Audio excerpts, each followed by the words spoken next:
Good afternoon. Last year, during this Safety for Sea, I was happy to be in the first panel. Now I'm in the last. So biblically, whoever is first now is last, no? So I don't know if Apo made it deliberate because I disappeared after my panel last year. So he's punishing me now by making me sit through the day. We're keeping the best for last. Okay. That's the key. Okay, so who among you here are in Marine HR? Ibig sabihin, manning agency, who are in that business? Please? Oh gosh, you're so few. So I will address this to our industry, but I think our product, our customers, who are the seafarers, would understand what we do. No? Hopefully you understand what we do at shore. So I'm Attorney Iris Bagilat. I'm the president of Dule Seafront Crewing Manila, and also the chairperson of Alma Maritime Group. Okay. Marine HR management, this is actually the job of the manning agencies.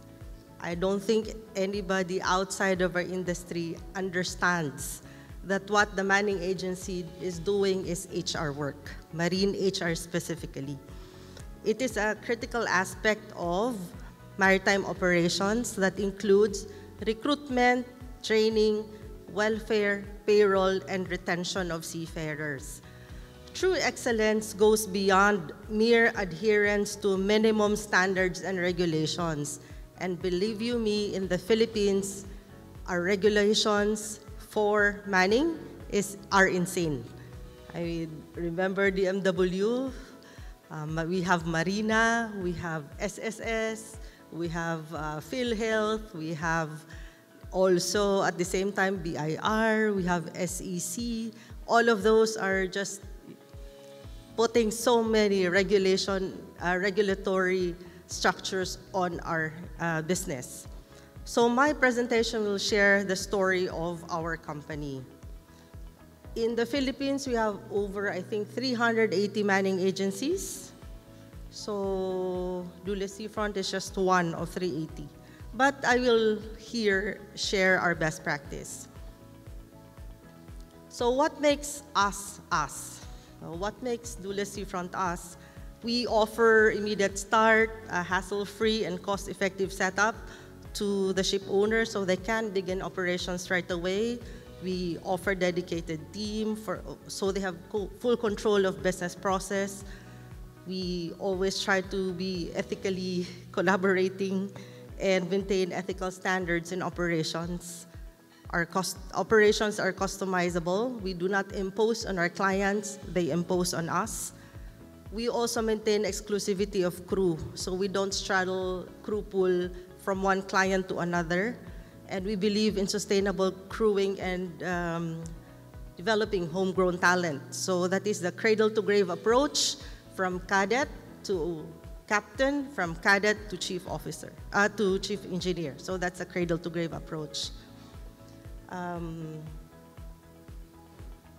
Aside from which, we are globally present. We also ensure that your brand, the client's brand's visibility shines with the crew. They know who their ship owner is, they know who their employer is, and we collaborate very strongly with the regulatory bodies, notwithstanding the challenges.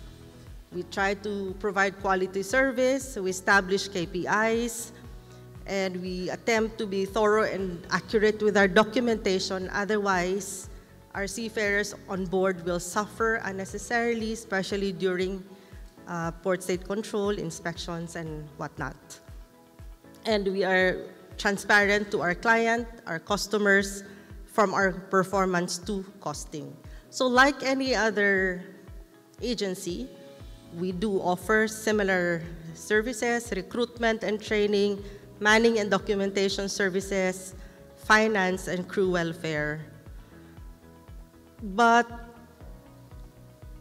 at the heart of which is also cadetship and career development, because we have to screen the cadets from the beginning, choosing those that will eventually become officers that will ensure that they are operating safely and they are also providing the best service to the ships and to their crew colleagues on board. We have been doing crew welfare and family program for the past decade. We even were recognized by the Asian CEO Awards in 2018 and the area, which is Asia Responsible Enterprise Awards in 2019. We were awarded in Taipei for our family program. Why do we do this? It's simply because we need to support the seafarer families, and we wanted to build strong, long-lasting relationships among our crew and their families, to focus on their well-being, to emphasize on their health, on their wellness, and also financial management. Now, why is a company like this? I will tell you first the how.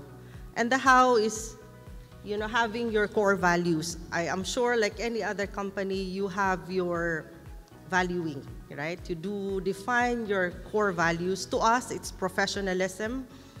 So we have to be known for our reliability, our confidentiality, our integrity. Then we have to be known for our loyalty, meaning we have to be dedicated to the employees' well-being and prioritizing the organization's common good over personal interest. That's what loyalty is for us. We hold ourselves accountable and maintain confidentiality and understand that we have to work in order to help someone else. Then we have operational excellence. We take pride in offering solutions that show our high competence and commitment to improvement and innovation.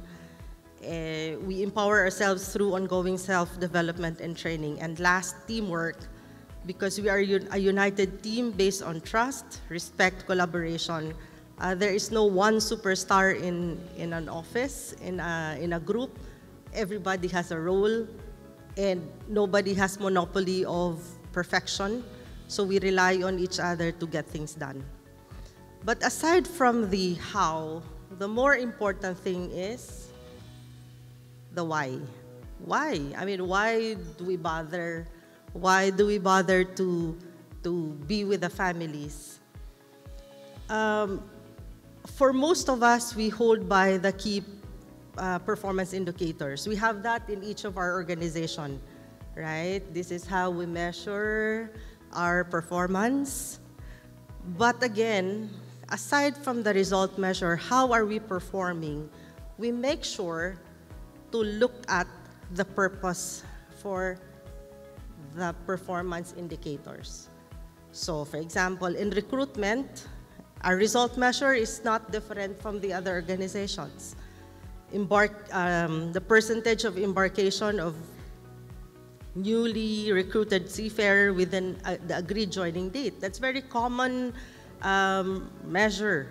But the purpose, which we have defined, is to provide more employment for more Filipinos and sustain Dulles Seafront's business growth. This is the purpose, the deeper purpose why we need to meet the embarkation percentage. Then we go on finance. So one of our result measures is the percentage of processed accounts payable within 2 days after the fund was received. By accounts payable, that includes allotments, no? So within 2 days from receipt of funds from the ship owner, we have to process them.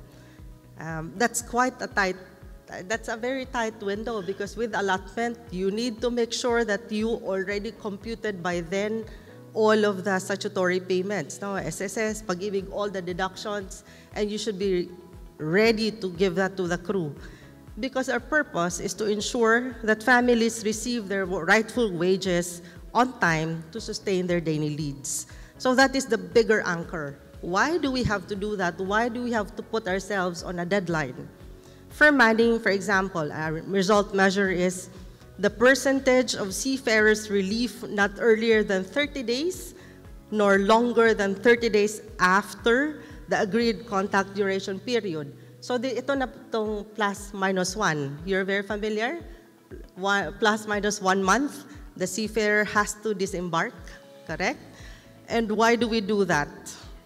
Well, the second result measure is also retention rate of seafarers due to resignation reasons other than those unavoidable and beneficial to the company.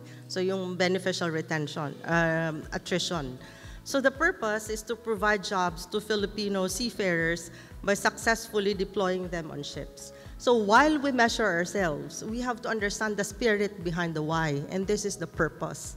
We are part of nation building, we are giving jobs, and we have to be true to that mission and purpose of giving jobs. In the technical and commercial departments, strong emphasis is placed on budgets, bottom lines.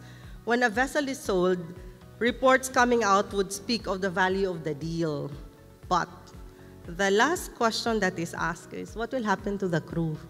Where will the crew go? That's normally not a consideration, to be honest. It is our role in Marine HR, it is our job to make sure that our seafarers will not suffer unnecessarily, and you try to find jobs for them.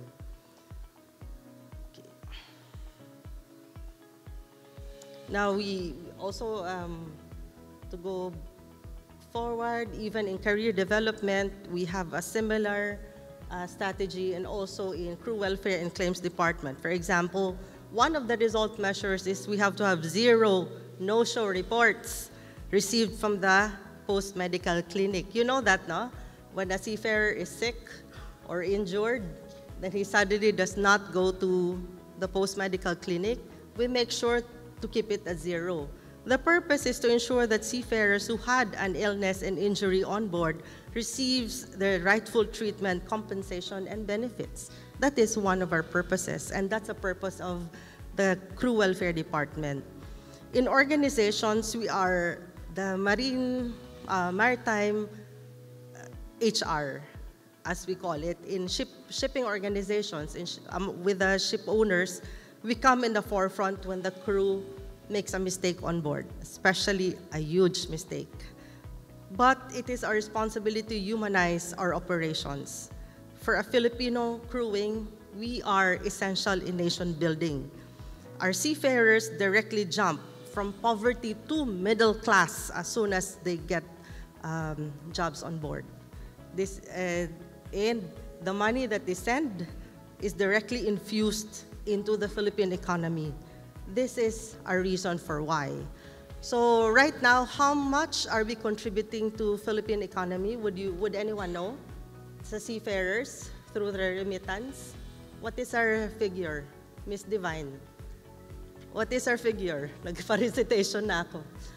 How much are we contributing annually to the Philippines in form of remittance? Would anyone know? Okay, Mr. Rocha, Miguel Rocha, 6.5. Okay, $7.5 billion. You know how much that is in peso? Convert times 55, that's 357 billion pesos annually. That's just remittance of the crew. DMW budget, 6 billion pesos lang a year. We are contributing 357 billion pesos in terms of remittances. Wala pang multiplier impact yan on the industry surrounding seafarers. So this is a huge industry that we are protecting. So aside from the KPI, we are also very much collaborating with industry for many issues. We have been collaborating with the union. We have been collaborating with each other, even if we are competitors. And this is to push this industry forward. And then, for my company, we have been, quietly, not so quietly, helping as well. When there was, like recently last week, we sent out 1,000 toiletries to the women prisoners of Manila City Jail. We support typhoon operations for Odette, Ulysses. We also have bloodletting with Red Cross. This is a way of giving back to the community outside of seafaring. What is the role of leadership? I forgot to put there the biggest one, vision. Then the second role of leadership, dogged perseverance. Just get through. No matter the difficulty, get it done. And third, eyes always on the ball. Eyes always on the reason why. Eyes always on the purpose. So we pride ourselves on the formula, German precision plus Filipino heart, because Dule is a German ship owner, Seafront is Filipino, so this is our formula. Okay, I end here. Thank you so much for listening. Thank you.